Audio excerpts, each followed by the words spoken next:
ஈரானுக்கும் இஸ்ரேலுக்கும் இடையிலான போர் முடிவுக்கு வந்துட்டாலும் இன்னும் இஸ்ரேல் குண்டு வீசி தாக்குறத நிறுத்தல.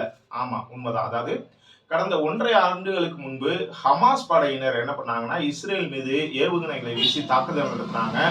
இதுல இஸ்ரேலுக்கு பெரும் சேதம் ஏற்பட்டுச்சு. அதை தொடர்ந்து என்ன பண்ணாங்க, காசா மீது, அதாவது ஹமாஸ் படையினர் பதுங்கி இருந்த காசா மீது என்ன பண்ணாங்கன்னா இஸ்ரேலும் பதிலடி தாக்குதல் நடத்தினாங்க. இதுல ஏராளமான குழந்தைகள், பெண்கள் அப்படின்னு நிறைய பேர் இறந்தாங்க. ஆனாலும் இஸ்ரேல் எதை பத்தியும் கவலைப்படாம தொடர்ச்சியா குண்டு வீசி தாக்குதல் நடத்துறாங்க. இதுக்கிடையில கடந்த 2-3 வாரங்களுக்கு முன்னாடி இந்த ஹமாஸ் படையினருக்கும் அந்த மற்ற தீவிரவாத இயக்கங்களுக்கும் பாத்தீங்கன்னா ரொம்ப உதவுறது ஈரான் தான் அப்படின்னு சொல்லிட்டு ஈரான் அணு ஆயுதங்களை தயாரிக்கிறதுல ரொம்ப மும்முரமா ஈடுபடுறாங்க அப்படிங்கிற ஒரு குற்றச்சாட்டை முன்வைத்து இஸ்ரேல் ஈரான் மீது தாக்குதல் நடத்துறாங்க.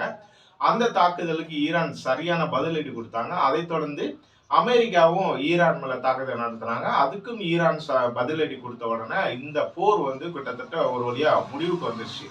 ஆனாலும் இன்னும் காசா மீது ஹமாஸ் படையினர் பதுங்கியிருக்காங்க அப்படிங்கிற ஒரு குற்றச்சாட்டின் மேல காசா மீது தொடர்ந்து இஸ்ரேல் படையினர் தாக்குதல் நடத்திட்டு வராங்கன்னா, காசாவுல மக்கள் உணவு வாங்குறதுக்காக தங்கி இருந்த ஒரு இடத்துல பாத்தீங்கன்னா இஸ்ரேல் படையினர் ட்ரோன் மூலமா தாக்குதல் நடத்திருக்காங்க.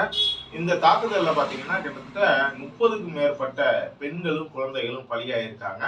இப்படி தொடர்ந்து ஆனா இந்த ஈரான் மேல தாக்குதல் நடத்தினதுக்கு சம்பந்தமா உடனே அமெரிக்கா தலையிட்டாங்க. இந்த மாதிரி நிறைய விஷயங்கள் பண்ணாங்க. உலக நாடுகள் எல்லாம் பேசினாங்க. ஆனா அந்த காசா மீது இன்னும் தொடர்ந்து தாக்குதல் நடத்திட்டு வர இஸ்ரேல் குறித்து யாருமே வாய் திறக்கல. இதை பத்தி நீங்க என்ன நினைக்கிறீங்க? நம்மள சொல்லுங்க.